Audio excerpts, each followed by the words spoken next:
Eh, Oke, recording in progress. Oke.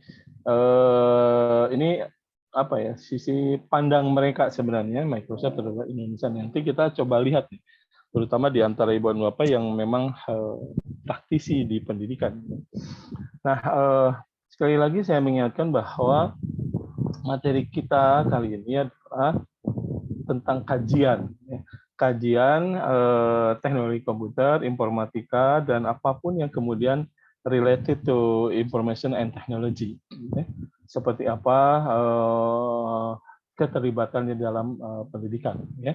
Terutama bagaimana caranya di sisi kita lebih jauh lagi melibatkan TIK di dalam proses pembelajaran, juga manajemen institusi pendidikan. Nah, mungkin ada kaitannya kita dengan mahasiswa di program studi teknologi pendidikan. Tetapi di kita harusnya jauh lebih hafah lagi karena ilmunya memang dasarnya adalah ilmu pendidikan, ilmu komputer. Ya. Nah, coba kita lihat masing-masing. Saya sih sebenarnya ingin mulai langsung dengan ini, dengan apa namanya, dengan tanya jawab langsung dengan Ibu Bapak. Tapi saya khawatir Ibu dan Bapak terlupa sudah membaca atau belum ini materinya, karena ini sudah 2 minggu yang lalu. Ya, kita mulai saja ya Ibu dan Bapak ya. Jadi di Microsoft berbicara soal dukungan teknologi dalam menunjang layanan pendidikan, ya, pada tren belajar di mana saja, kapan saja, dengan apa saja. Saya pikir kita sering sekali mendengar istilah di mana saja, kapan saja, dan dengan apa saja. Ya. Ini apa yang dimaksud dengan disruptive technology, gitu ya. Jadi shopping anywhere but not in the mall, gitu ya. Learning anywhere but not in the school, in the campus. Nah ini cara berpikir yang memang ternyata bukan kita saja, teman-teman praktisi di Microsoft juga berpikir begitu. Sekalipun ini perwakilan Microsoft di Indonesia, tapi saya yakin ini juga mewakili cara berpikir mereka di Microsoft di dunia. Gitu ya. Nah, ini mohon maaf kalau saya kedengaran agak batuk masih. Nah, ini saya pikir mereka membaca ternyata kan, dan kita tidak heran pembacaan terhadap fakta di Indonesia ini sebenarnya seksi Indonesia di mata mereka sebagai sebuah negara dengan populasi yang luar biasa. Nah, yang menarik ini ada di sini nih, ya. Jadi 44% katanya ini memang urban population. Ini ada di perkotaan gitu, kalau tidak salah maksudnya begitu. Ini juga median age-nya 28 tahun. Ibu dan Bapak mungkin di atas umur ini. Saya masih di bawah lah, di bawah 28 tahun ini. Lalu kemudian ternyata ada sekitar 22,7 juta teacher. Ini mungkin sekarang sudah bergerak lebih masif lagi, lebih besar barangkali ya. Karena angka-angka ini adalah angka yang pasti dinamis. Ya. Termasuk di dalamnya ternyata dia menyampaikan bahwa itu ada 53 juta student. Kalau dia lihat sih sebenarnya ini mulai dari pendidikan dasar sampai menengah kali gitu ya. Nah, ini sebenarnya datanya cenderung cepat ya karena dia masih mencatat ada 33 provinsi di Indonesia. Saya jangan tanya saya tahu dari mana apa saja 33 teh apa, dan zaman saya masih kena angka berapa ya dulu 24 provinsi gitu atau berapa ya. Nah, tantangan pendidikan di Indonesia, pendidikan 5K dia bilang gitu ya, pendidikan yang melibatkan teknologi, itu tantangannya ternyata banyak. Yang pertama mungkin adalah ketersediaan, availability, keterjangkauan, lalu kemudian kualitas dan relevansi. Ini satu yang kemudian saya sering menyampaikan bahwa ini termasuk kesetaraan dan kepastian. Saya menduga sampai kapanpun di Indonesia tantangan pendidikan akan sekitar ini aja semua. Ya.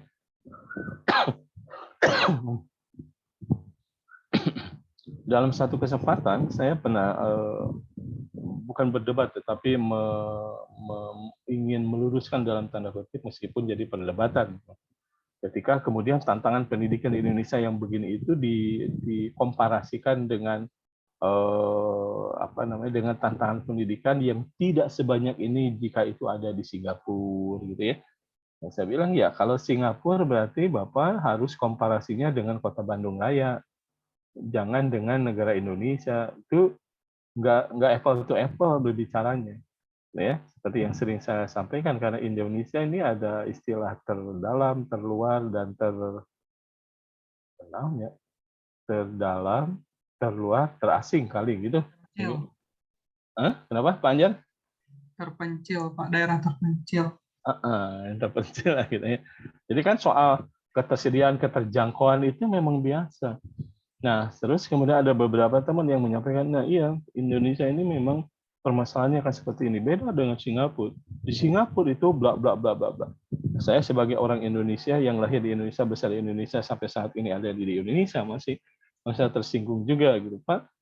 Sulit, Pak, kalau kemudian kita pembandingnya justru negara yang hanya secuil, yang tidak kemudian ada persoalan pulau-pulau yang saling kemudian berjauhan satu sama lain, gitu. Pulau yang jauh dari ibu kota, pulau yang kemudian eh, keterjangkauannya kurang dari sisi IT, karena mungkin berpikir orang-orang IT, struktur IT-nya lebih berpikir kepada ekonomi, karena kalau kemudian dia bikin BTS di sana, dia bikin relay di sana, lalu penduduknya cuma sekian, dari sekian itu mungkin tidak terlalu banyak yang akses internet, itu skala ekonominya jadi agak lebih berkurang. Tapi saya harus menghargai pemerintah kita ketika kemudian karena ada konsep ada satu perizinan, lalu kemudian dia harus CSR, membangun keterjangkauan akses internet di tempat lain dan seterusnya. Ini usaha yang pasti berbeda juga dengan usaha yang diciptakan di negara Singapura sekalipun. Itu yang saya ingin sampaikan. Jadi tolong kalau mau komparasi dengan negara lain, karena tidak mudah di Indonesia, tidak mudah. Nah, lalu berikutnya, ini juga menarik bagi saya, ini definisi komputasi awan yang sejak dulu itu agak sulit dipahami oleh orang lain, terutama orang-orang pendidikan, seperti kita lah, praktisi pendidikan, gitu ya. Nah, hampir semua dari kita ini seringkali kemudian mendengar pengajian, mohon maaf ini dari sisi agama, seringkali kita melihat dari sisi hikmah dari setiap kejadian, konon gitu ya. Saya sampai hafal di dalam kepala, hafal cangkem itu istilahnya. Kalau kemudian ada ustadz saya yang menyampaikan bahwa jangan mengeluh dengan dengan musibah, karena setiap musibah itu pasti ada ada istilahnya apa tadi? Saya lupa. Jadi pasti ada manfaatnya, pasti ada hal yang kemudian baik muncul di antara sekian banyak musibah. Dulu hal-hal itu memang dijawab dengan tauhid, sebenarnya dengan keimanan dan kepercayaan. Tapi ada yang menarik sebenarnya. Mari kita lihat soal pandemi kita ya, yang insya Allah mungkin tahun ini di Indonesia akan mulai dianggap berkurang, sehingga kita bisa mulai berjarak juga tidak terlalu menjadi persoalan, tapi kemudian mungkin soal pakai masker itu sudah menjadi kebiasaan kita. Ya. Nah, yang menarik bagi saya, selalu saya sampaikan di mana-mana adalah bahwa melalui pandemi lah kemudian teman-teman di pendidikan seolah tergerak lagi untuk mengaktifkan dan memanfaatkan seluruh konsep pembelajaran berbasis asinkronus gitu ya, berbasis tidak langsung, berbasis belajar tidak harus di kampus, itu mulai muncul banyak.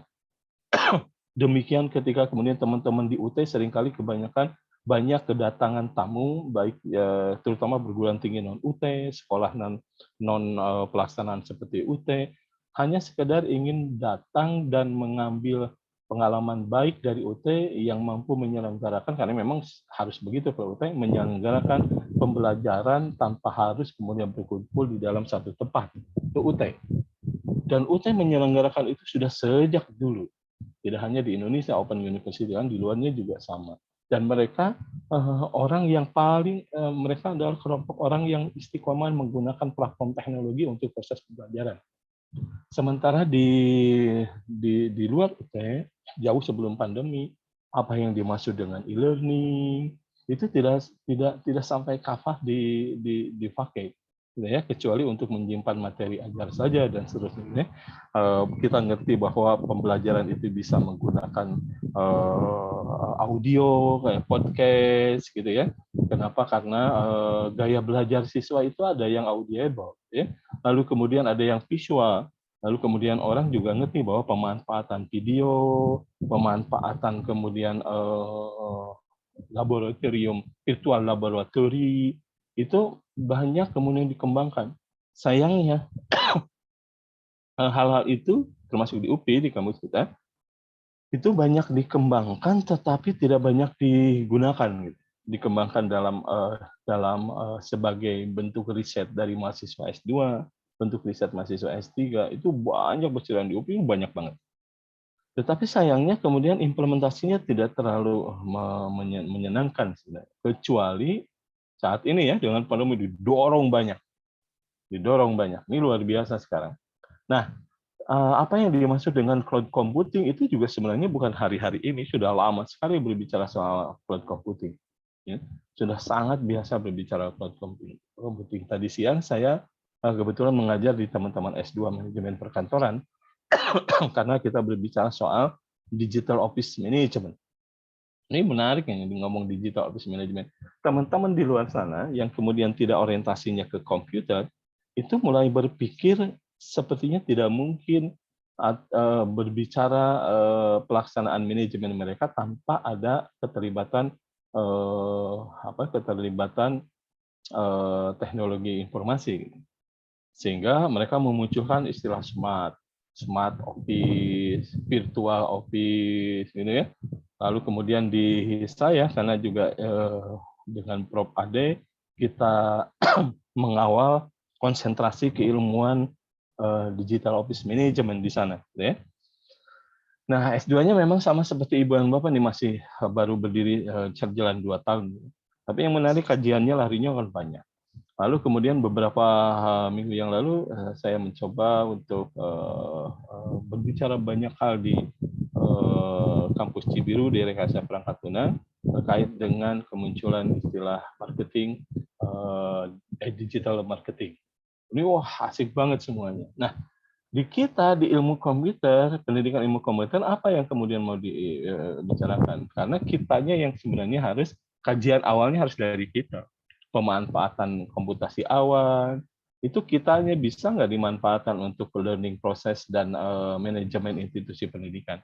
Karena di manajemen perkantoran, cloud computing itu sudah mulai dipakai untuk digitalisasi arsip dan tata surat. Meskipun bagi saya itu tidak dedicated application, gitu ya. Tapi mereka paham bagaimana cara memanfaatkan, mereka merasa penting memanfaatkan cloud computing. Ada yang kemudian menggunakan G-Drive, ada yang kemudian menggunakan cloud computing dengan menyewa infrastruktur cloud computing untuk kepentingan kantor dan seterusnya, lalu mengembangkan sistem sederhana. Gitu. Itu mereka sudah mulai memanfaatkannya dan itu sepertinya biasa banget. Nah, yang fenomenal lagi adalah di digital marketing. Digital marketing itu kalau kemudian mereka menggunakan konsep marketing konvensional, mempromosikan, mereka mengenalkan produk, lalu kemudian ngomongin soal saluran distribusi atau paling tidak promotion, itu biasanya kan mereka konvensional, the poster, lalu kemudian pamflet, spanduk, biaya pembuatannya ada, lalu kemudian mereka kalau misalkan bikin brosur aja gitu. Brosur mungkin murah, gitu. Tapi persoalan berikutnya adalah bagaimana cara menyebarkan brosur sampai kemudian bisa sampai ke masyarakat dan masyarakat tahu ada produk yang dipromosikan oleh mereka, gitu kan. Itu menjadi persoalan lain. Ketika mereka bikin spanduk, ingin memasangnya di jalan-jalan protokol yang ramai di Bandung, itu mereka juga harus berpikir biaya pemasangannya dengan kurun waktu tertentu, kan gitu ya. Tapi ketika mereka masuk ke digital marketing sebenarnya adalah promosi produk atau jasa melalui platform teknologi informasi. Misalkan bisa melalui blog, bisa melalui web mereka, dan yang paling ramai bisa menggunakan media sosial. Jika diperhatikan oleh Ibu dan Bapak, karena saya sekarang lagi ngedorong mahasiswa saya ini yang tertarik dengan KBK saya, supaya multidisiplin, tidak alergi dengan ilmu yang lain.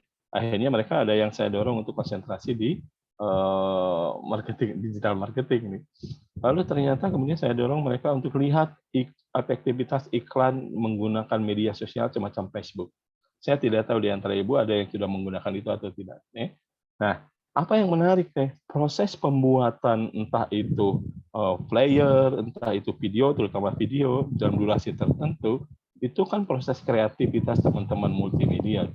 Nah, sekarang kita lempar itu video ke tidak ke TV, bayarnya luar biasa. Kalau ke TV, ke radio ya nggak bisa karena dia podcast, katanya tadi lebih video audio. Lalu dikirimnya ke Facebook misalnya. Nah, di Facebook kan seolah dalam tanda kutip gratis, kecuali kemudian kita punya akses internet, biaya untuk akses internet, dan ya nggak masalah lah memperkaya orang Facebook, masalah. Dan memang kebiasaannya gitu ya. Nah, ternyata ada hal yang menarik kalau iklannya di sana. Jadi kita bisa mendapatkan data dari Facebook, berapa banyak yang view dalam kurun waktu segini, kira-kira makin lama itu makin tinggi nggak yang orang-orang yang mengakses iklan kita dan seterusnya, sehingga kita bisa menganalisis mana video yang kudu di closing gitu karena mulai menurun, diganti dengan tema yang lain atau dan seterusnya. Bayangkan dengan iklan rokok yang tidak boleh menampilkan orang yang merokok, tidak boleh menampilkan rokoknya bahkan gitu ditampilkan di sana kemasannya. Coba lihat di jalan-jalan. Itu mereka berpikir keras untuk tetap mengenalkan keberadaan rokok mereka dengan tema-tema tertentu. Ya, tema ini mungkin kemudian ganti lagi dalam kurun waktu 3 bulan. Mereka berpikir ganti lagi temanya, pindahkan lagi untuk simpan. Oh, itu biayanya luar biasa gede mesti gitu ya. Nah, sekarang ini berlomba-lomba nih orang mengenal digital marketing, sehingga kenapa dianggap lebih murah dari sisi biaya operasional tetap, lebih skalabilitasnya lebih lebar gitu ya. Bukan hanya kemudian kita mungkin postingnya di Facebook Indonesia di Bandung, tapi dia bisa kemana-mana dan ini luar biasa. Nah, mereka memanfaatkan semua kemungkinannya, Ibu dan Bapak. Nah, di kita seperti apa kemudian harusnya memanfaatkannya? Oleh sebab itu saya tergerak untuk lebih menyampaikan pemikiran orang lain terhadap pemanfaatan teknologi untuk pembelajaran. Ya. Salah satunya itu dari Microsoft tadi. Ya. Nah, Ibu dan Bapak, konsep ini, gambar ini, bagi saya cukup untuk menjadi kalau Ibu dan Bapak sampai segini aja gitu, lalu tinggal dituliskan apa itu private cloud, community cloud, public cloud, lalu kemudian SaaS, PaaS, dan IaaS itu kan memang dasar layanannya cloud computing gitu ya, semua orang tahu banget gitu ya. Lalu di bawahnya kayak gimana, lalu diturun-turunkan untuk kemungkinan bisa dimanfaatkan dalam proses pembelajaran dan manajemen institusi pendidikan. Ya. Ini sudah jadi tesis Ibu dan Bapak, selesai semuanya. Ya. Itu pasti selesai. Nah, contoh lagi kemudian saya karena saya di S1-nya ini punya beberapa champion. Tadinya ingin kalau mereka sudah selesai saya ingin tampilkan ke Ibu dan Bapak, tapi kayaknya Ibu dan Bapak akan lebih cepat duluan kali gitu ya. Lalu saya ajak mereka juga salah satu tadi kalau ke digital marketing, satu lagi saya ingin mereka masuk ke materi IT performance management, tapi untuk sekolah, untuk sekolah menengah lah gitu ya. IT performance management itu mengukur implementasi sistem dan teknologi informasi dalam satu sekolah yang sudah agak matur gitu ya, bukan baru akan dan kemudian baru implementasi, ini sudah lama. Lalu kita ukur nih efektivitasnya terhadap manajemen institusi gitu ya, terhadap proses learning dan pembelajaran maksudnya gitu ya. Nah, bagaimana caranya? Lalu saya minta mereka bikin aplikasi untuk mengukur itu, sehingga kemudian orang-orang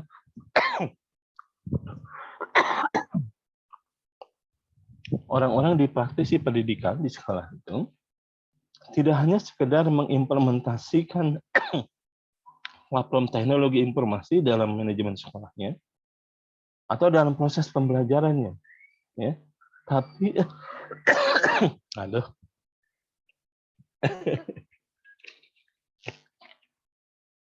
Ya, Ibu dan punten ya. Itulah kenapa minggu kemarin 2 minggu saya tidak bisa bertemu karena batuknya lebih sering dibandingkan sekarang.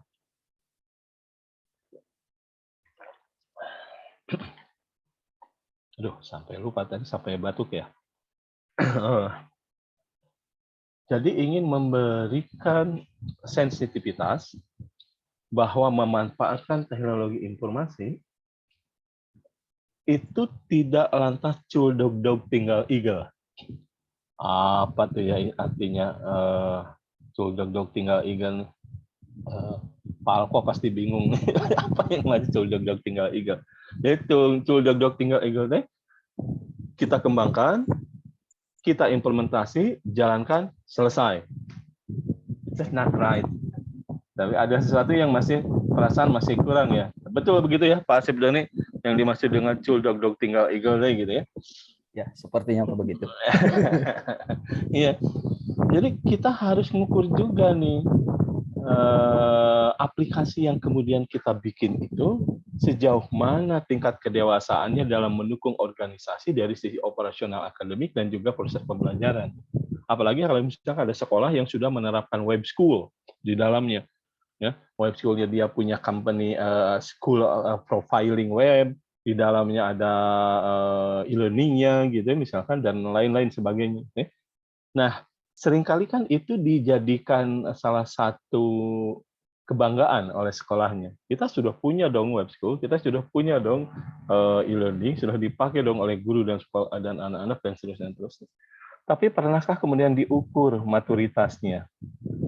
Oke, sama dengan saya bangga dong punya anak misalkan, lalu kemudian sudah diukur nggak intelijensianya misalkan. Saya bisa dong berbahasa Inggris, sudah diukur nggak placing test kalau kemudian kemampuan bahasa Inggris kita seperti apa minimal di TOEFL misalkan kalau itu bahasa Inggris.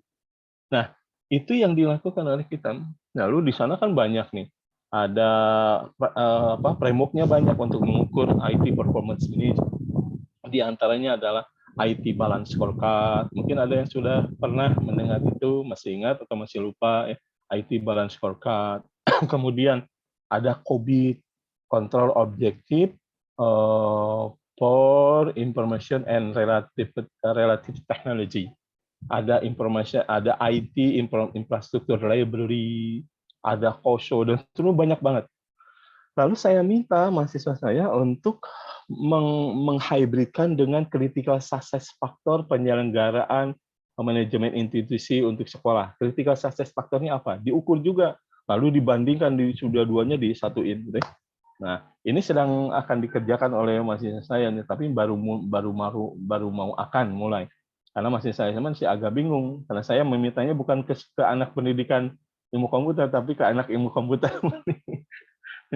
Nah, ini menarik nih. Nah, apakah itu bisa jadi kajian juga di Ibu Anwar? Bisa. Jadi yang saya sampaikan ini kajian-kajian semua. Ingat, mata kuliah kita sebenarnya tidak ngomong banyak teoritikal, tapi ini kajian-kajian. Kalau kajian kan itu artinya ada fenomena apa, lalu kita kaji secara teoritis, kaji secara best practice, bisakah kemudian kita membuat model kajian ini menjadi sesuatu yang jadi suatu produk, apakah itu model, apakah itu framework, dan sentral lah yang lainnya. Ya.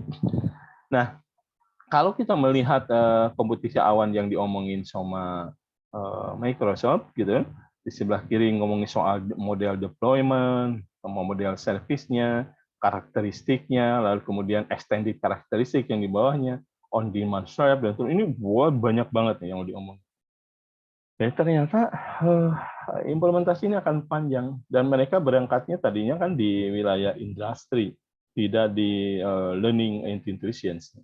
Tapi ini bayangkan kalau Ibu dan Bapak coba gali saja, saya mau mengkaji esensial karakteristik dari kompetisi awan, lalu kemudian melihat esensi dan pengaruh serta kebutuhannya untuk school management, untuk learning process.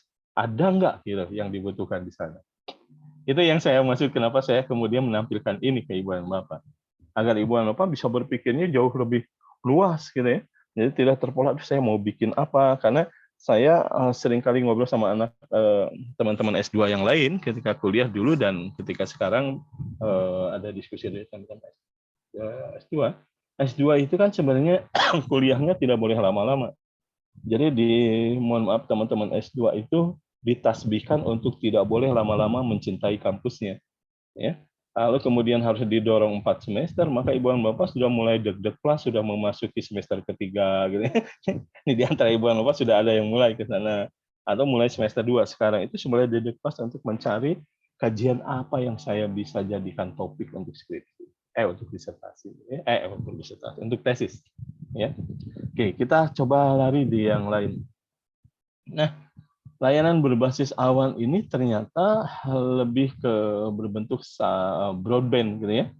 Fiber optik, TV kabel, DSL, 3G dan seterusnya. Bahkan yang menarik di sisi saya, ini kalau kemudian katanya kalau ke desa ini ke perbatasan gitu ya, daerah pedesaan ini mesti kayak gimana nih, gitu ya. Nah, euforia tentang cloud computing ini masih kayak fiber optik gitu ya. Masih karena persoalan kecepatan saja akses internetnya. Di UPI juga sama ketika dari tembaga berubah menjadi FO gitu ya. Semua orang menyambut gembira ketika teman-teman saya dan di infrastruktur ketika masih di TK mulai mengajukan perubahan dari konekti berbasis tembaga ke fiber optik. Mereka senang, tapi agak mengerut ketika ternyata ongkos perpindahannya lumayan. Karena kemudian ada gali menggali gitu kan ya, kalau fiber optik dan seterusnya tidak bentang membentang, dan itu persoalan biasa. Tapi kebanyakan mereka melihatnya dari sisi kecepatan aksesnya menjadi lebih tinggi. Padahal inginnya kita dengan fiber optik itu menumbuhkan interesting untuk mengembangkan konten di atas fiber optiknya. Itu yang saya inginkan dulu sebenarnya, ya. Tapi mendorong itu kan memang tidak sekali jadi, harus bertahap. Sehingga ketika kemudian berpikir soal digital material, gitu, maka persoalannya berikut adalah bagaimana menyimpannya dan bagaimana memudahkan orang untuk mengaksesnya. Kalau dia ternyata berbasis video, bagaimana caranya itu bersifat tetap cloud, dikerjakan oleh cloud, gitu, disimpan di cloud, dijalankan di cloud, bukan dijalankan di komputer klien, gitu ya. Sama dengan ketika Anda mengakses YouTube, servernya kan itu kalau kemudian dijalankan oleh Anda bukan di komputer kita dijalankannya, tapi di server mereka juga tetap dijalankan, gitu ya. Dan aksesnya menjadi lebih cepat. Nah, hal-hal itu yang sekarang didorong Ibu dan Bapak untuk praktisi pendidikan dan IT seperti Ibu dan Bapak ini. Ibu dan Bapak jadi agen untuk mendorong layanan-layanan yang sekarang sudah begini, bagaimana memanfaatkan maksimalnya supaya tidak hanya dipakai untuk entertain atau untuk penipuan seperti binomo yang sedang ramai sekarang ya. Ya, bawangnya kebagian duitnya aja, barangkali kebagian mau modal polisi lumayan gitu ya. Tapi ternyata itu penipuan. Dan itu muncul juga karena teknologinya sudah makin maju. Ya. Oke. Berikutnya, ya, tapi judulnya menarik bagi saya. Sambungan broadband adalah oksigen. Ya, kalau kemudian dia analogikan sebagai manusia, maka ternyata sambungan broadband itu layaknya oksigen bagi manusia. Itu luar biasa gitu mereka yang ngomong ya. Saya masih ingat ketika zaman dulu punya HP, kalau zaman dulu luar biasa ya, ketika saya masih jadi pemuda idaman, HP itu paling tidak SMS gitu ya. Tapi kita simpan luar biasa, ini nggak ada manfaatnya banget ya dulu ya, kelihatannya cuma SMS dan telepon sebentar gitu ya. Teleponnya, halo Pak, ya tolong cek SMS-nya. Assalamualaikum. Dah. Kenapa ada mahal teh atau teleponnya gitu ya. Kalau sekarang di luar biasa, banyak yang bisa didapat oleh kita informasi. Nah, berikutnya adalah teknologi TV white space memperluas jangkauan sampai pelosok. Nah, sayangnya kemudian ini secara teknis saya belum memahami betul nih konteks-konteks TV white space ini. Tetapi intinya adalah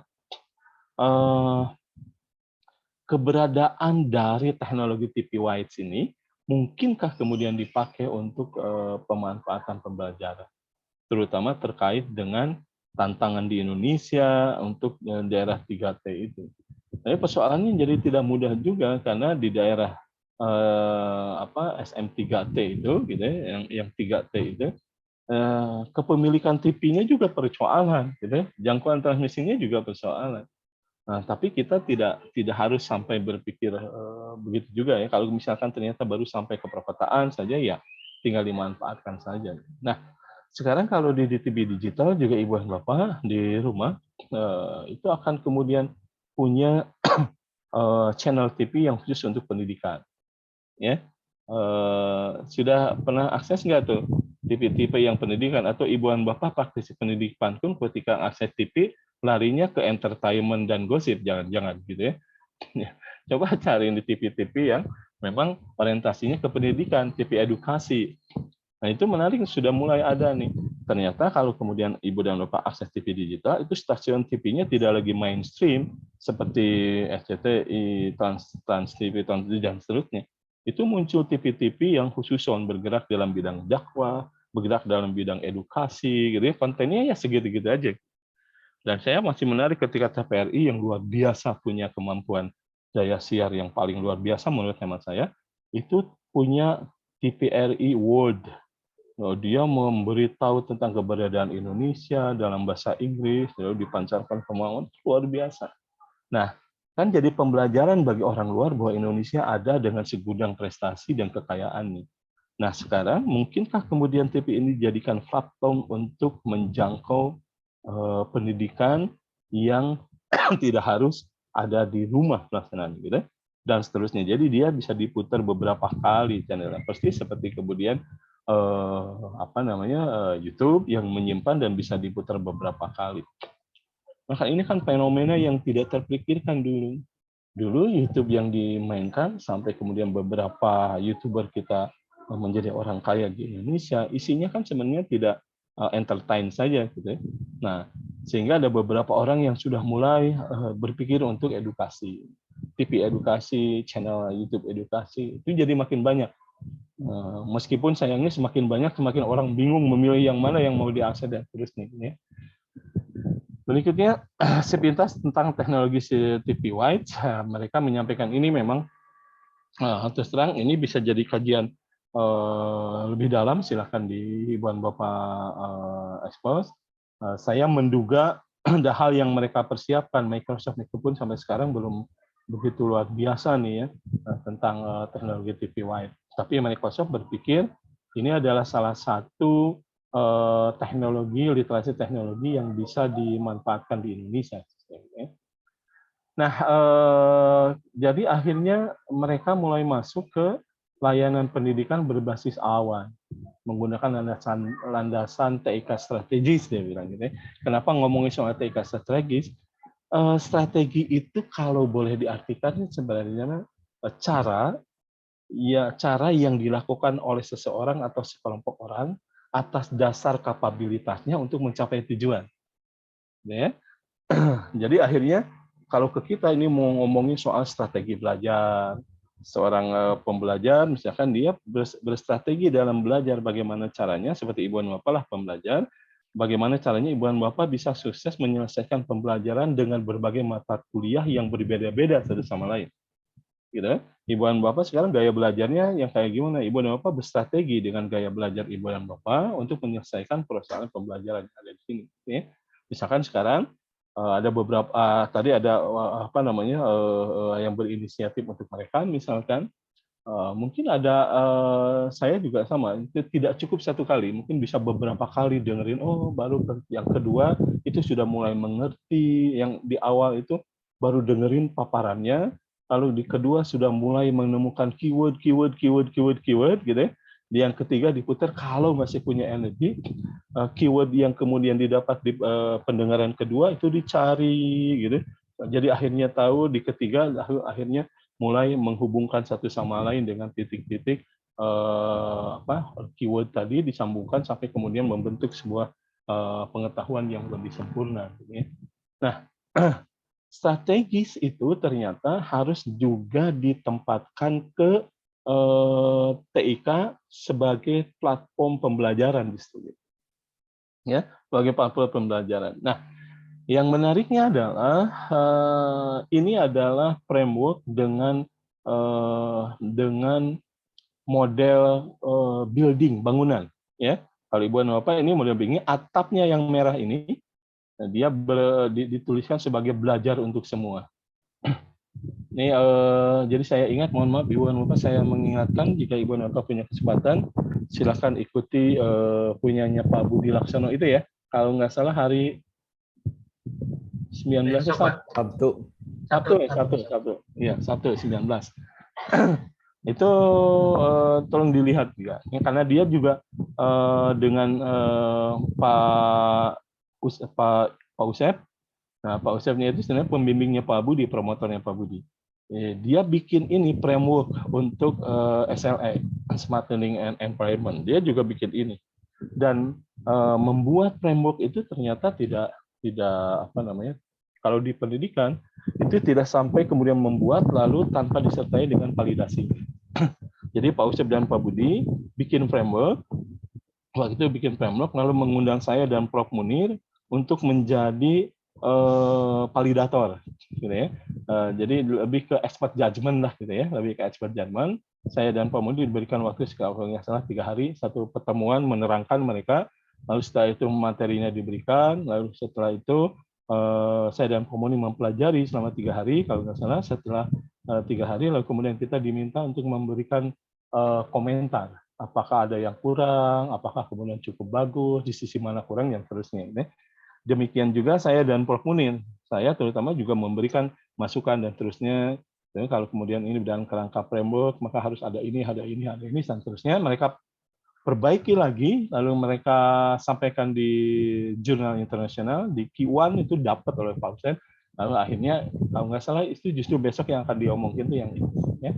Jadi ada bahan pembelajaran bagi Ibu dan Bapak, karena itu Pak Budi di S3 kemarin. Jadi dia bikin framework, setelah itu selain bikin, juga kemudian validasinya. Jadi Ibu dan Bapak dapat menurut saya boleh memperhatikan, bisa juga kemudian interaktif, bertanya, framework ini dibangun dengan cara bagaimana, metodenya kayak gimana, mendapatkan semua komponen-komponen seperti yang ada di Ibu dan Bapak sekarang, kelihatan gitu ya. Ada dimensi atau komponen utama, lalu ada subkomponennya kayak gimana, gitu kan ya. Lalu kemudian itu didapat dari mana, setelah ada bagaimana cara memvalidasi framework itu sehingga bisa dikatakan sudah robust atau matur, ya. Jadi membangun dan memvalidasi. Pakai apa memvalidasinya? Yang saya tadi sampaikan ada salah satunya yang saya tahu yaitu tadi expert judgment. Atau mungkin mereka menggunakan statistik juga, saya tidak tahu persisnya. Tapi Ibu dan Bapak boleh tanya semua itu ke mereka, ya, gitu ya. Ini bagian dari kajian di saya. Berikutnya adalah kita bisa melihat, Ibu dan Bapak boleh baca dari atas ke bawah atau dari bawah ke atas. Tapi kalau kemudian ini framework dalam bentuk bangunan, biasanya kita diminta untuk membaca dari sisi bawah dulu sebagai fondasi. Ya, dan yang menariknya ini tumpukan bangunan ini tidak terlihat tiang-tiangnya sebenarnya, gitu ya. Tidak terlihat tiang-tiangnya. Ya. Kalau boleh diasumsikan mungkin tiangnya ada 2 nih, kegiatan belajar mengajar dengan administrasi dan bisnis. Nah, kajian di mata kuliah kita, kajiannya seperti yang sering saya sampaikan, itu kedua hal, learning process dan manajemen institusi. Nah, di sini bentuknya menjadi kegiatan belajar mengajar, sama saja sebenarnya, istilahnya dengan learning process, dan yang kedua adalah administrasi dan bisnisnya. Ini sama dengan yang saya sampaikan, itu di institusi, manajemen institusi pendidikan. Nah, di kegiatan belajar mengajar, ini ada banyak bahan yang kemudian muncul di Ibu. Ada referensi belajar nasional, ada referensi, ada pusat pengembangan profesional guru dan seterusnya. Ini banyak nih kegiatan mengajar. Mungkin di dalamnya nanti mesti di detailing lagi, gitu ya. Lalu kemudian di administrasi dan bisnis ada ini pasar online, saya tidak tahu nih pasar online. Lalu kemudian education, intelligence, and data mining, ini menarik nih sebenarnya. Ya, education, intelligence, and data mining, gitu ya. Ibu dan Bapak yang tertarik dengan business intelligence lalu kemudian analytical and data support, gitu ya.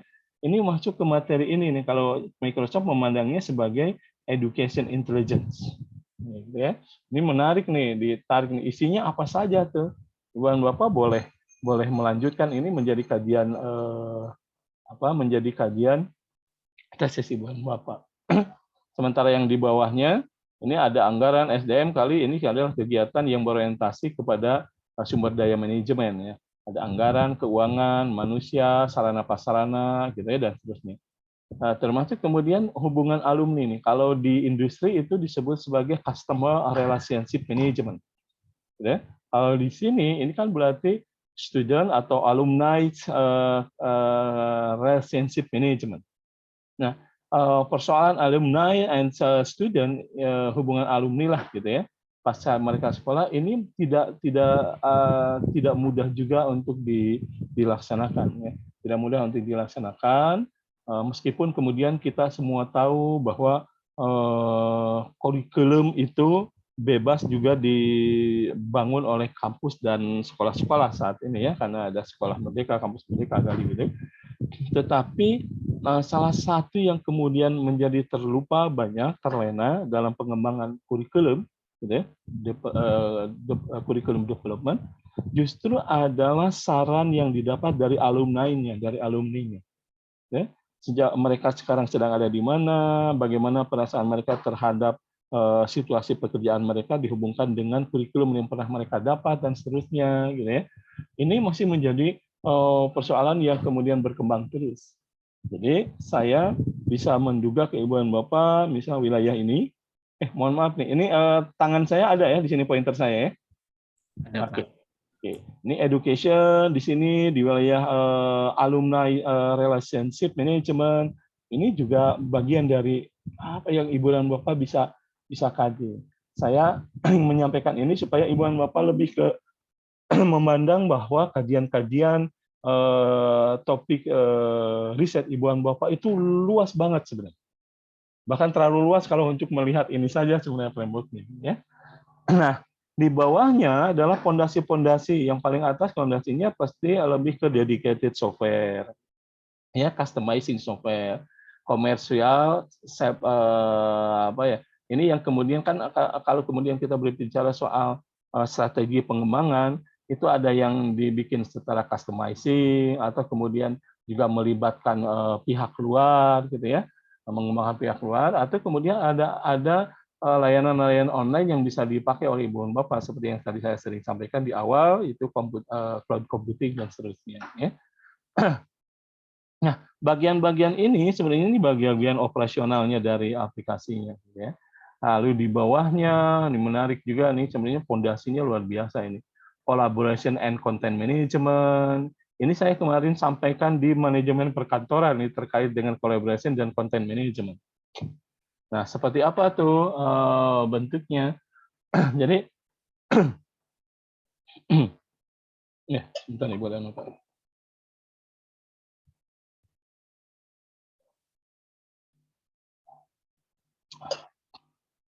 Ketika kemudian kalau di sini kan berbicara soal administrasi itu, kalau ini orang yang bikinnya pasti didikan Belanda nih sebenarnya. Kalau didikannya Eropa dan seterusnya, administrasinya diganti dengan manajemen sebenarnya. Manajemen bisnis, termasuk di SPS UPI ada administrasi pendidikan. Di luar UPI itu namanya manajemen pendidikan. Ya, jadi administrator itu bawaan dari pendidikan Belanda. Ya, nah, jadi kalau misalnya ini manajemen, urusannya kan how to manage the management resource. Jadi bagaimana cara memanage sumber daya manajemen. Ya. Nah, sumber daya manajemen itu kalau tidak man, money, market, material, mesin, and method, itu salah satunya ditambah dengan data and information. Okay. Nah, di data information kita tahu gitu, berarti kalau kita berbicara soal manajemen data dan informasi, dikenakan fungsi manajemen di sana, planning, organizing, actuating, and controlling, sama dengan touching kepada sumber daya lain yang tadi saya sebutkan, itu tujuannya adalah bagaimana caranya agar data bisa ditangkap, data bisa direpositori, data bisa diambil kembali, dan semuanya itu adalah data dan informasi yang berkualitas. Ketika data dan informasi yang berkualitas, apakah itu up to date kah, relevan, terbebas dari kesalahan, lalu kemudian akurat atau good presentation, good in presentation, maka kemudian yang dipikirkan nanti adalah sharing knowledge melalui data dan informasi. Jadi data and information sharing. Ya. Nah, itu yang kemudian dibicarakan nih di collaboration and content management. Jadi bagaimana caranya data dalam suatu organisasi yang besar, kolaboratif dalam konteks create, read, update, and delete. Pernah dengar nggak istilah CRUD management? Jadi create, read, update, and delete. Siapa kemudian yang berhak create, siapa yang kemudian bisa membaca, siapa yang kemudian boleh mengupdate, siapa yang kemudian boleh menghapus data yang sudah lama. Itu soal collaboration and content management di sana yang kalau terkait data dan information. Ya.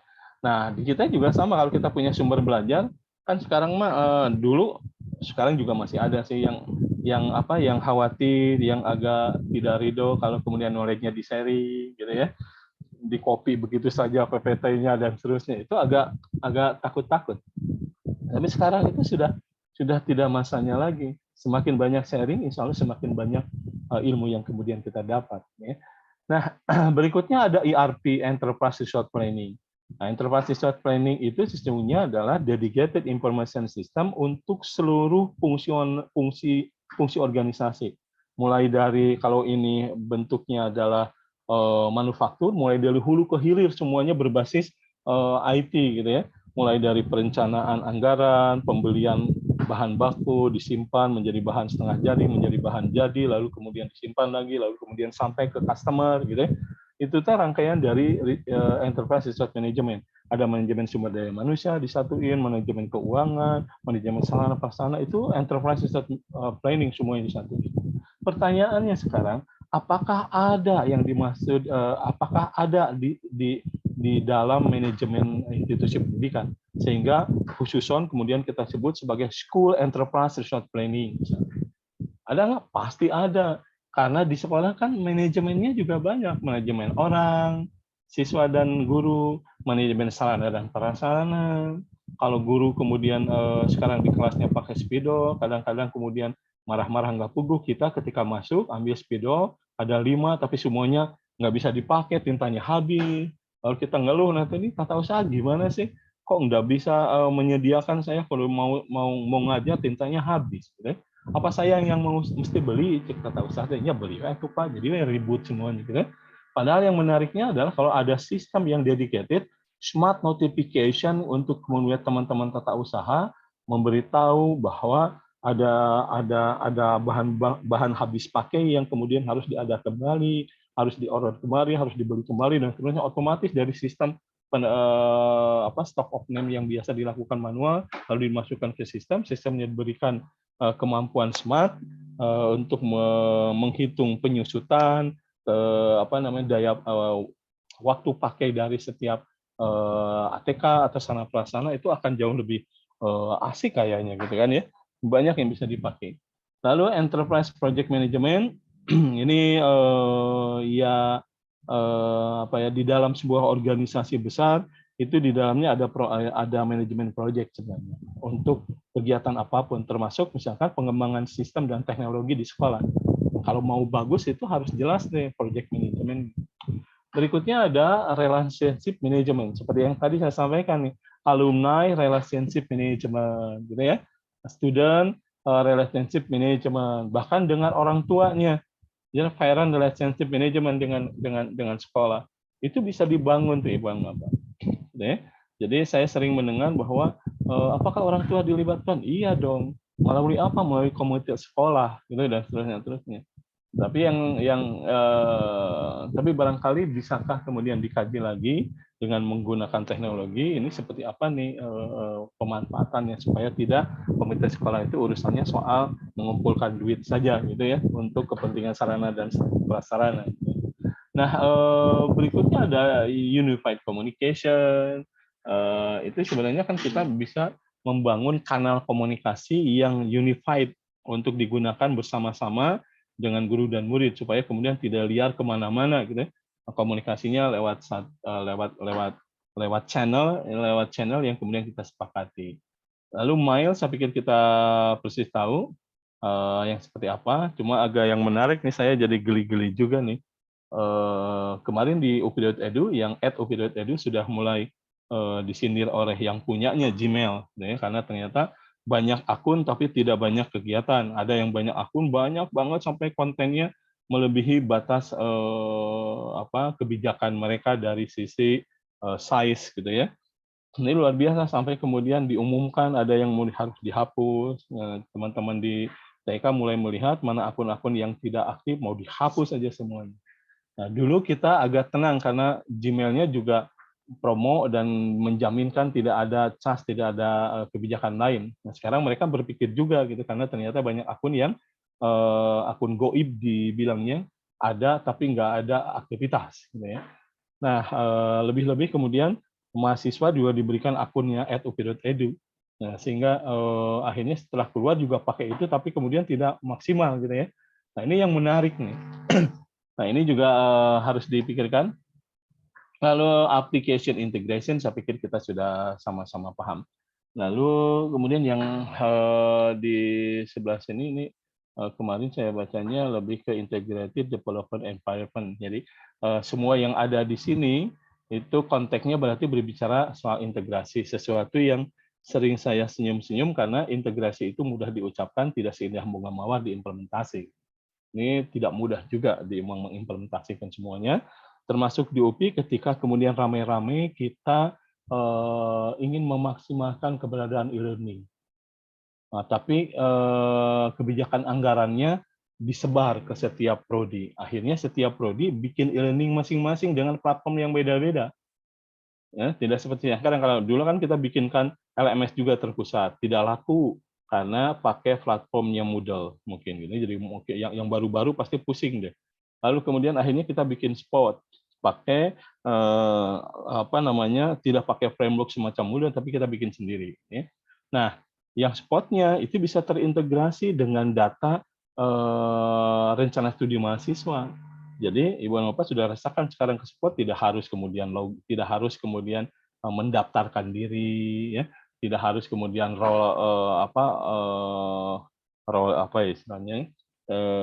pokoknya menarik data mahasiswa atau mengumpulkan dosen-dosennya memasukkan data mahasiswa satu-satu, nggak usah, sudah automatically gitu ya. Dulu bayangkan setiap prodi mengembangkan itu dan semua ngerecoki bukan pemilik ya, orang yang diberikan tanggung jawab untuk memegang data, yaitu Asep Wahyudin dulu gitu. Sampai pusing juga saya datang ya, Pak, saya minta data dong untuk mata kuliah yang diambil oleh mahasiswa prodi saya. Apa saja, jadi mata kuliah apa saja, dosennya siapa, mahasiswanya apa. Semuanya minta, kan bingung juga memberikan layanan yang luar biasa. Oke, kalau gitu kita bikin servis deh, Bapak tinggal pakai aja servis kita. Ternyata penggembang e-learning di prodinya tidak ngerti apa itu servis dan terusnya, kan ribut. Nah, akhirnya kita berpikir integrasi itu tidak hanya dari sistem, tapi pola pikir dan budaya juga harus integrasi. Ya, akhirnya ya tolong aja disebut di ini deh, kita fokus bikin satu sistem yang common untuk semuanya, meskipun mungkin tidak bisa memberikan kepuasan kepada semua orang, tapi Ibu dan Bapak tidak harus repot-repot rolling untuk mahasiswanya siapa, mata kuliahnya apa, dosennya siapa. Ya. Itu konsep integrasinya di sana. Nah, sementara yang lainnya data warehouse, sistem manajemen, identify access management, information security, dan workflow interoperability itu luar biasa. Jadi saya menghargai cara berpikirnya Microsoft bikin framework ini. Ya, bikin framework ini itu luar biasa. Sampai kemudian di bawahnya ada server OS dan virtualization. Ini sampai berpikir begitu di UPI ini sudah nih OS server dan virtualisasi. Jadi kalau servernya nggak divirtualisasi repot. Jadi virtualisasi yang dimaksud adalah ini servernya sih kan belinya tidak sekaligus ya, berhubung ke pemahaman dan kesetiaan anggaran. Server A, server B, server ini banyak banget nih servernya. Nah, di virtualisasi itu artinya kita menganggap server-server yang banyak ini menjadi satu server yang sama. Gitu. Sehingga saya ketika tahu mereka sudah, teman-teman infrastruktur sudah virtualisasi, mereka sudah senyum-senyum nih ke teman-teman saya dan teman-teman, karena kita pengembang sistem informasi di atas platform mereka. Nah, sehingga saya bilang, Pak, saya pesan deh, pesan apa nih? Tanggal sekian sampai tanggal sekian itu kita akan memberikan layanan isian rencana studi untuk mahasiswa, dosen, wali, dan prodi semuanya. Jadi mohon semua sumber daya server kita dialihkan sebanyak mungkin ke kita di waktu tersebut. Gitu. Jadi misalkan ada server yang dipakai untuk kegiatan apa gitu, penerimaan siswa baru misalkan. Ini sudah selesai penerimaan siswa baru, maka semua resource-nya, entah itu kemudian RAM gitu ya, entah kemudian memori, entah itu space, itu dipindahkan semua. Itu enak banget kalau virtualisasi. Jadi yang nganggur jangan dibiarkan begitu saja. Kalau servernya satu-satu, yang nganggur ya dengan sumber daya yang banyak, sementara yang sekarang riwo, wah itu mati suri kadang-kadang gitu. Nah sekarang kalau virtualisasi itu enak tuh dipindah-pindahkan. Dan di bawah ini, di mereka, server OS dan virtualisasi sebenarnya terselubung, mereka jualan sebenarnya Microsoft-nya. Tapi karena jualan dengan seolah-olah mereka berkarya demi nusa dan bangsa atas nama pendidikan di Indonesia, nggak masalah. Karena mereka juga paham, mereka jualan, dan kita sebagai customer yang baik hati, jujur, serta menuntut kemurahan hati mereka, kita ajukan student and campus agreement supaya dijualnya tidak seperti menjual ke non pendidikan. Nah, gitu. Itu bagi mereka masih untung-untung saja meskipun keuntungannya jauh lebih kecil gitu ya. Nah, begitu Ibu dan Bapak nih. Sampai akhirnya mereka berpikir seperti ini, ternyata 53 juta itu mulai dari PAUD, menengah sampai perguruan tinggi, luar biasa ya. Lalu kemudian ini Ibu dan Bapak nih yang berprosedur, ini teman Ibu dan Bapak nih, alhamdulillah 4 orang tercapture, bisa kemudian muncul muka-mukanya di skala nasional. Ini luar biasa. Nah, program pendidik, aplikasi pendidikan, program pendidikan, dan seterusnya ini Ibu dan Bapak yang nanti cari tahu nih tentang program dan kerjasama di Spark, website Spark, MIT. Nah, ini akhirnya mereka jualan di belakang ini sebenarnya, teman-teman. Tapi it's no problem. Karena ada ilmu yang kita dapat tadi ya, terutama di framework-nya. Ini luar biasa nih framework-nya. Ibu dan Bapak nanti hari Sabtu coba bandingkan ya framework ini dengan framework-nya Pak Usep dan Pak Budi gitu ya, di SLS seperti apa. Ini contoh screen capture-nya tidak terlalu penting bagi saya sebenarnya. Ini seperti ini terlalu terhubung dengan siapapun. Saya pikir ini sudah terbiasalah Ibu dan Bapak ya, tahu ya seperti ini. Apapun yang kemudian kita tampilkan di sini, screen capture yang kemudian ditampilkan oleh Microsoft, ini sudah kita pahami dan ini sudah bisa sudah bisa dimengerti. Kalau dulu ketika kita berbicara sebelum masa pandemi, orang-orang kemudian jarang menggunakan fasilitas online untuk discussion, untuk learning collaboration dan seterusnya, itu sulit untuk memahami yang gimana sih itu teh, yang gimana gitu, karena kita banyaknya dulu pakai SMS gitu ya. Luar biasalah, tidak tidak menarik banget. Kalaupun menarik dulu di awal-awal di kampus saya yang lama itu pakai online chatting seperti ini, online discussion. Tapi dasar orang Indonesia ya lebih banyak dipakai untuk bertegur sapa, assalamualaikum, apakah sudah pada makan pagi atau belum? Ayo makan siang kita mau di mana? Ini konteksnya cuma kayak gitu-gitu aja, luar biasa nih. Tapi memang euforianya kan di awal-awal seperti itu ya. Ini juga sama, saya pikir yang kita sampaikan ini sebenarnya mereka screen capture dari dari kegiatan mereka sendiri sebenarnya ya, seperti yang tadi saya sampaikan. Ya. Jadi ini seperti umumnya kita sekarang lagi berbicara, lalu kemudian ini ada berbagi dokumen gitu ya.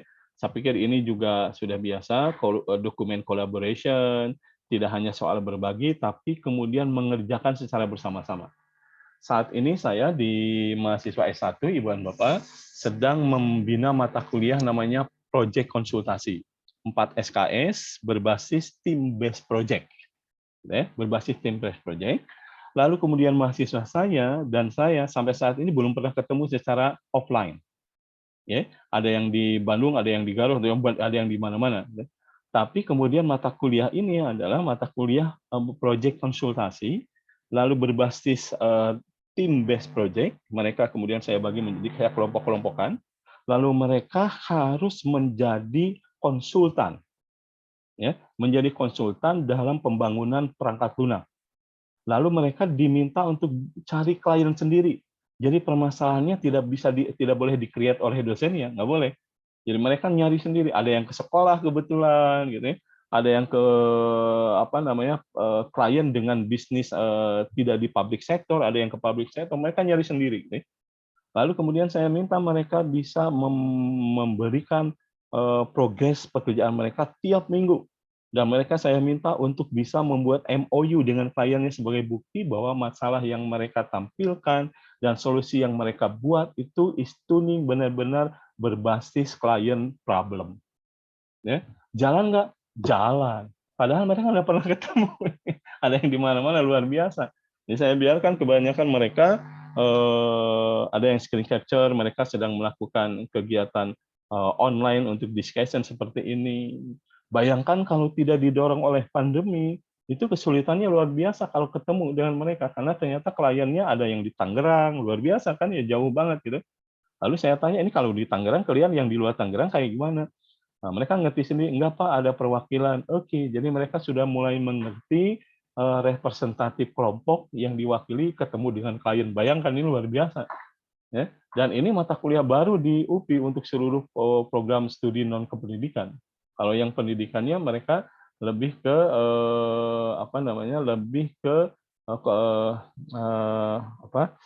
aduh ya Allah, micro teaching, lebih ke micro teaching. Tapi kalau ini enggak. Nah, ini luar biasa nih. Jadi secara tidak langsung mereka memanfaatkan teknologi untuk proses pembelajaran, bahkan mengerjakan sesuatu langsung. Nah, ini sinkronisasi Yang ini akhirnya mereka juga saya berikan sebuah template dokumen yang harus mereka kemudian isi kolaboratif di antara mereka, lalu laporannya nanti di akhir. Gitu. Jadi saya berikan dokumen teknis bertemplate khusus, gitu. Jadi mereka bekerja untuk melengkapi dokumen itu untuk masing-masing laporan.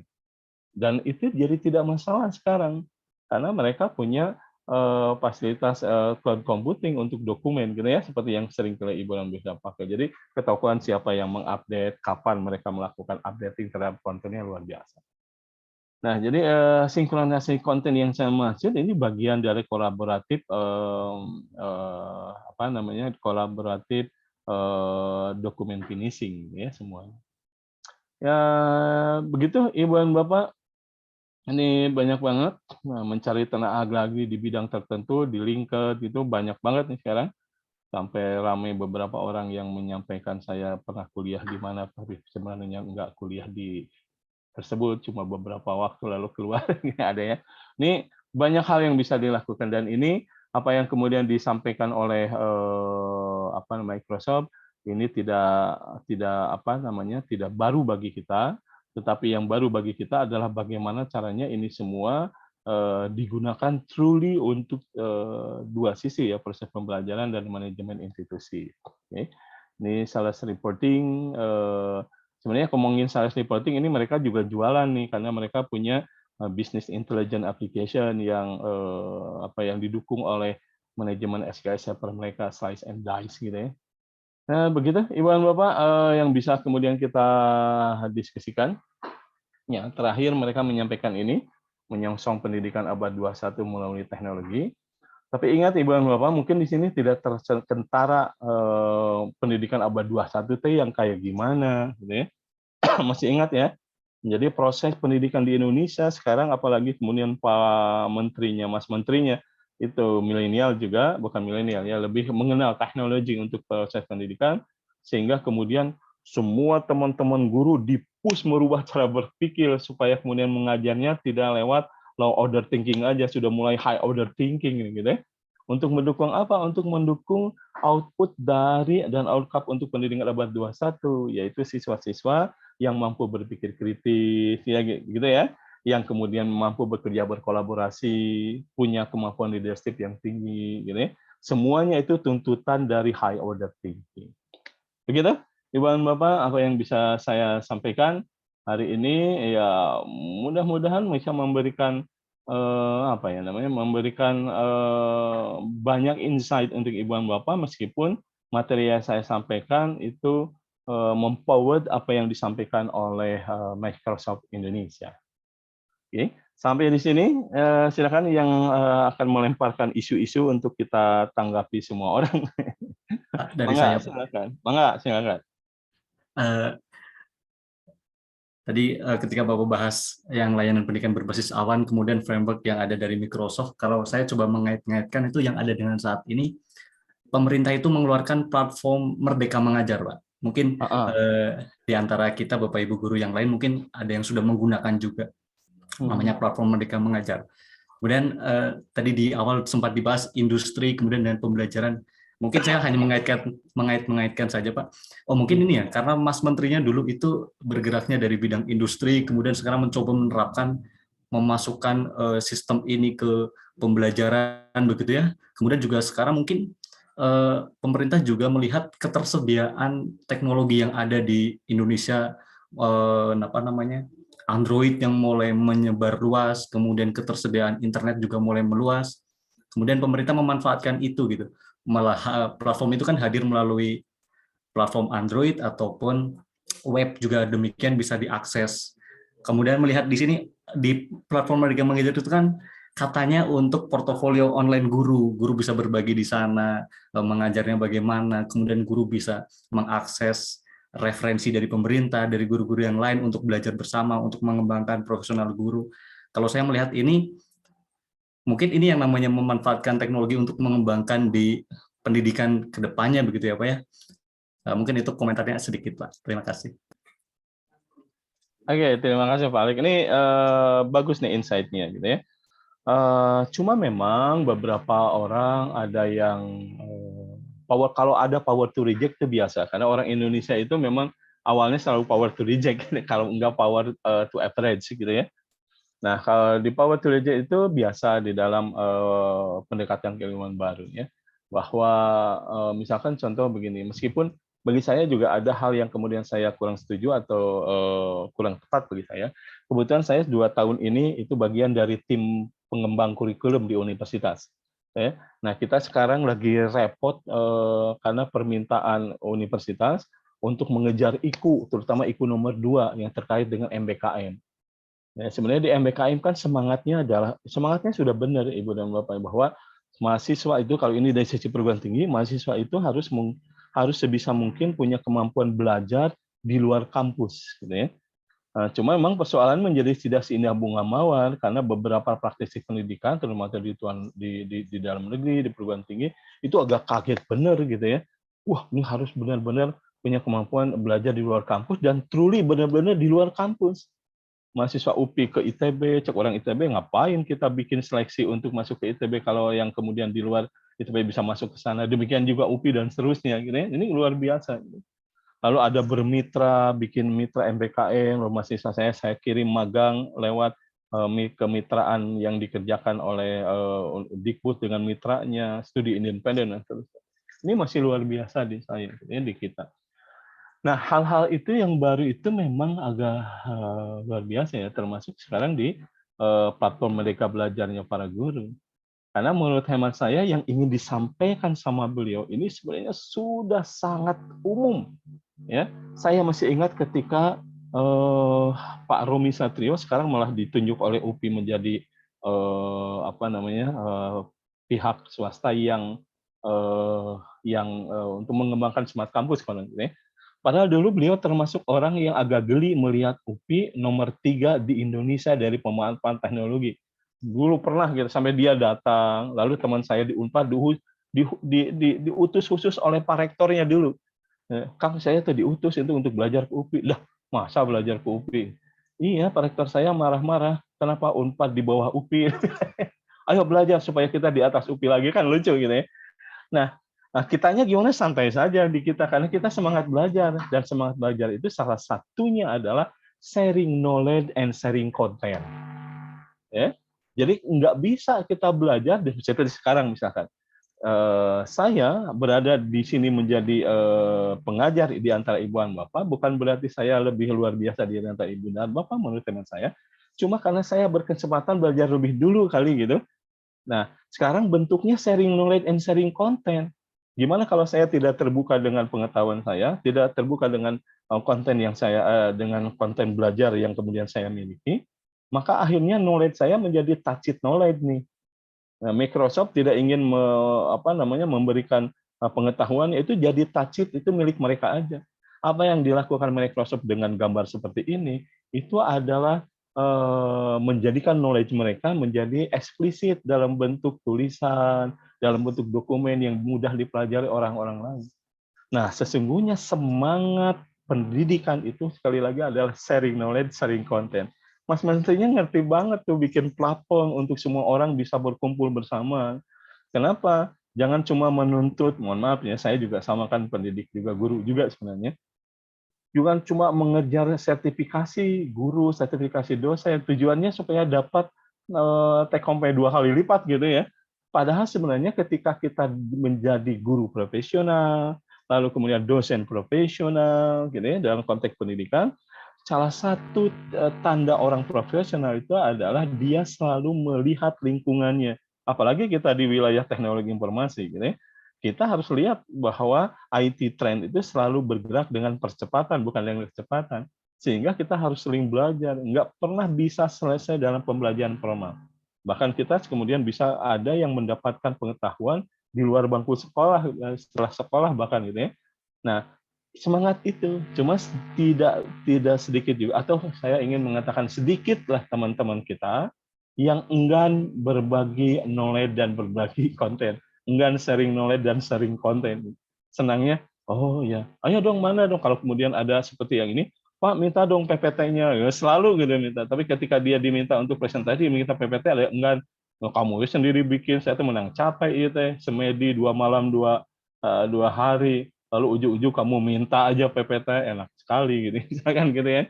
Ada yang begitu. Dan ini luar biasa. Dulu di awal-awal perkuliahan, nggak tahu nih, angkatan Pak Asep Doni dan teman-teman dulu, gitu, saya pernah menemukan materi saya itu disimpan di mana-mana. Ketahuannya dia di crawling oleh Google Cendikia gitu ya.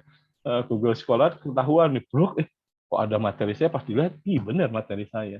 Yang lebih repotnya, saya ngajar di kampus lain, karena saya malas, caption halaman depannya aja diganti, kampusnya berubah, diupload juga jadi mirip, ya Allah, kan benar jadinya gitu ya.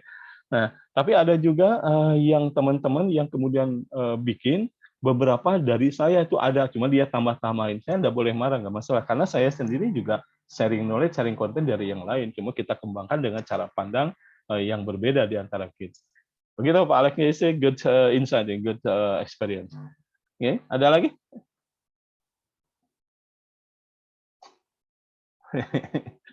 Tidak ada? Saya khawatir nih lihat Pak Alko nih serius banget nih. Ini ada insight nggak Pak Alko nih? Mudah-mudahan banyak yang kita pelajari kalau kita lebih banyak untuk berdiskusi seperti ini. Ya. Bu Rani, ada yang ingin disampaikan, Bu Rani? Mewakili ibu-ibu yang tidak terlihat nih, Bu Warjuk dan Bu Maya. Belum ada, Pak. Nah, cukup ya. Nah, saya belum berkesempatan untuk membahas tentang apa ya itu framework guru punyanya UNESCO ya. Tapi semoga Ibu dan Bapak bisa menghubungkan apa yang kita diskusikan konten Microsoft dengan yang file terakhir yang saya sampaikan ke Ibu dan Bapak ya. Baik, Ibu dan Bapak, di saya tinggal ada waktu 10 menit lagi menuju jam 6. Deh. Jika mau dimanfaatkan untuk tanya jawab, silakan. Tidak ada ya? Tidak ada. Oke, saya mohon begini Ibu dan Bapak, ini pertemuan ke-7, sekalipun ada beberapa yang di asinkronus. Ini Pak Warjuk, sorry. Bu Warjuk, Bu Olian, saya tuh manggilnya apa ya, Bu Warde, ini Warjuk nih, Warfa nih, Bu Olian, ini saya manggilnya apa tuh supaya enak? Bu Olian aja ya? Wani. Biasa dipanggil Bu Wani, Pak. Oh, Warni. Iya. Wani, Pak Wani. Bu Wani. Bu Wani gitu tertidur juga Bu Wani. Nanti tolong kasih tahu Pak Sebdoni Bu Wani untuk nge-approve risalah pertemuan ya. Nah, Ibu dan Bapak, mata kuliah ini kita ini kajian. Ya, di depan minggu depan ada UTS tapi saya nggak tahu bentuk UTS-nya kayak gimana karena harus berbeda nih di UTS UAS di magister dengan di sarjana. Tapi untuk saya pastikan untuk UTS tidak dalam bentuk tes seperti biasa, tapi saya ingin Ibu dan Bapak bikin report kajian. Ya, report kajian masing-masing terserah Ibu dan Bapak nih. Mau kajian apa? Terutama setelah kemudian melihat framework-nya yang dari Microsoft kan banyak tuh ya. Ibu dan Bapak bikin kajian. Bikin kajiannya bebas Ibu dan Bapak, tetapi sekarang saya membuka membuka barrier Ibu dan Bapak kalau bentuk kajian tidak cukup dengan 5 halaman kali gitu ya. Karena kalau kajian Ibu dan Bapak tertarik di mana? Seperti tadi misalnya alumni relationship management gitu ya untuk sekolah gitu seperti apa? Ibu dan Bapak bikin kajian, kajiannya dukungan dari sisi teoritis seperti apa? Dari sisi best practice seperti apa? Dikaji semuanya ya, teoritis, best practice, lalu digabung tidak hanya sekedar menyebutkan tapi Ibu dan Bapak gabungkan lalu bikin pendapat Ibu dan Bapak seperti apa. Kalau bikin model-model lah, mau barangkali dari sini ada yang kemudian diteruskan jadi tesis barangkali gitu ya. It's good, itu bagus saja. Atau kemudian lari nanti diperut sedemikian rupa menjadi hanya 5 sampai 6 halaman jadi paper. Lalu kemudian di store di konferensi internasional gitu ya yang terkait dengan pendidikan itu jadi lebih baik. Jadi Ibu dan Bapak sambil menyelam minum air gitu ya. Kebesekan ya kalau gitu sambil mendayung 2-3 pulau terlampaui lah gitu ya. Lebih enak gitu ya. Dan itu proyek panjang Ibu dan Bapak sampai UTS, sampai UAS, bukan untuk UTS, itu UAS. Paham ya? Jadi Ibu dan Bapak siap kereyeh dari sekarang. Kereyeh bisa dikerjakan dari sekarang. Jadi dokumennya jadi living, ingat lagi waktu luang, ketikan lagi, lumayan lah. Dari sekarang misalkan 1 hari 1 halaman, lalu ke depan ada 8 minggu, 8 minggu dikali 7, berapa itu 50 sekian jadi 50 halaman. Lebih jangan-jangan gitu ya. Ini luar biasa dari Ibu Bapak gitu ya. Baik Ibu dan Bapak, itu yang bisa saya sampaikan dalam konteks kajian kita kali ini. Diakhiri dengan cara pandang tadi platform Merdeka Belajar yang disampaikan oleh Pak Alex. Kalau belum tahu silakan tanya ke Pak Alex seperti apa sehingga Ibu dan Bapak punya pengalaman batin apa yang dimaksud dengan platform tersebut yang disediakan oleh Dikbud ya. Tetap sehat, selamat sore menuju malam. Terima kasih. Assalamualaikum warahmatullahi wabarakatuh. Waalaikumsalam warahmatullahi wabarakatuh. Terima kasih, Pak. Terima kasih, Pak. Oke, sama-sama. Terima kasih, Pak. Enggak, sama-sama.